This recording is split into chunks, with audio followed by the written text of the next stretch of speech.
जादुई पानी पूरी का कमाल। इस मनोरंजक कहानी की शुरुआत मनोरमा और उसके पति से होती है।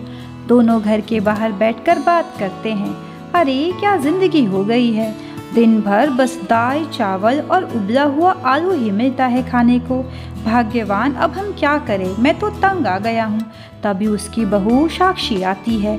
अरे आप मेरी बुराई कर रहे हैं यहाँ बैठकर, अभी बताती हूँ, जरा ठहरिए। वह अपने पति को कहती है, ये देखिए आपके माताजी और पिताजी मेरी बुराई कर रहे हैं, मेरे खाने को लेकर बातें बना रहे हैं। रमेश को बहुत गुस्सा आता है और वो चिल्लाकर कहता है, अरे पिताजी, एक तो आपको घर पर बैठे बिठाए बिना कुछ किए हुए मुफ्त का खाना मिल रहा है, वो भी आपको रास नहीं आता। मनोरमा अपने बूढ़े पति से कहती है, चलिए अब यहाँ हमारे लिए कोई जगह नहीं है, हम कहीं और चलते हैं। दोनों पति पत्नी अपना थोड़ा सा सामान बांधकर गांव के रास्ते चलने लगते हैं। तभी दोनों की नज़र दूसरी ओर पानी पूरी बेच रहे ठेले पर पड़ती है और मनोरमा कहती है, अब क्या इस उम्र में हम पानी पूरी खाएंगे। पति कहता है, भाग्यवान, एक बार खा लेते हैं, मरने से पहले थोड़ा सुख मिल जाए तो इसमें गलत ही क्या है। ये सोचकर दोनों पानी पूरी खाने लगते हैं। तभी ठेले वाला कहता है, अरे मालिक, ये कोई आम पानी पूरी नहीं बल्कि जादुई पानी पूरी है, इसे खाते ही आपकी उम्र 20 साल घट जाएगी। दोनों पति पत्नी ठहाकर लगाकर हंसने लगते हैं। अरे हाँ हाँ, पूरी दुनिया तो मजाक उड़ा ही रही है, अब थोड़ा सा तुम भी उड़ा लो। और दोनों पानी पूरी की 5 प्लेटें खा लेते हैं।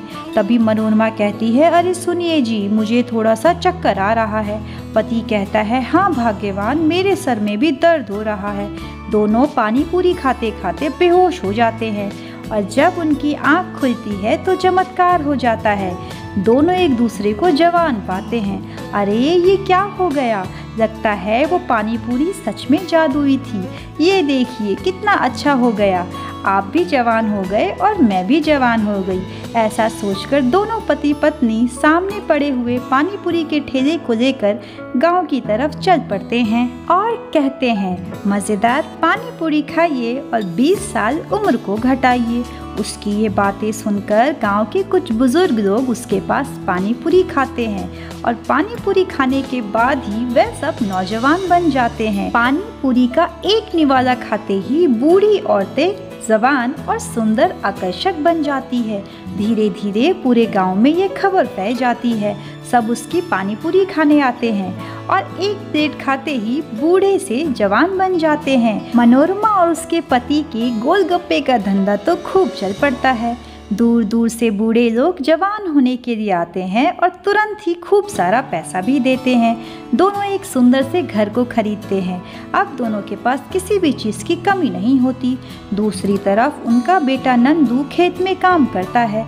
तभी एक आदमी कहता है, अरे नंदू, क्या कर रहे हो।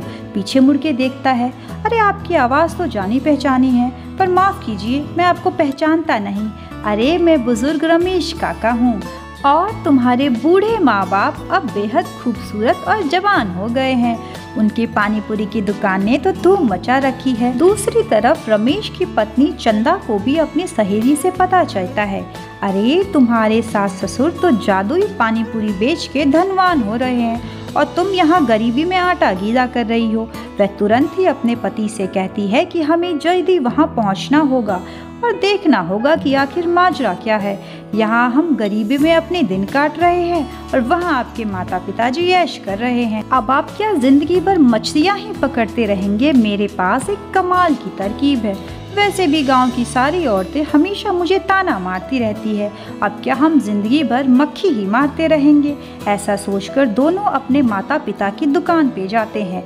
तभी रमेश कहता है, भागो भाग्यवान, इस ठेले को लेकर भागो, जितनी जल्दी और जितना दूर जा सकते हैं। ढेर सारे गोलगप्पे खाएंगे और जिंदगी भर के लिए जवान हो जाएंगे। दोनों गोलगप्पे के ठेले को एक जगह रोककर गपागप गोलगप्पे खाते हैं। दोनों की उम्र 20 साल घट जाती है, पर वे फिर भी नहीं मानते।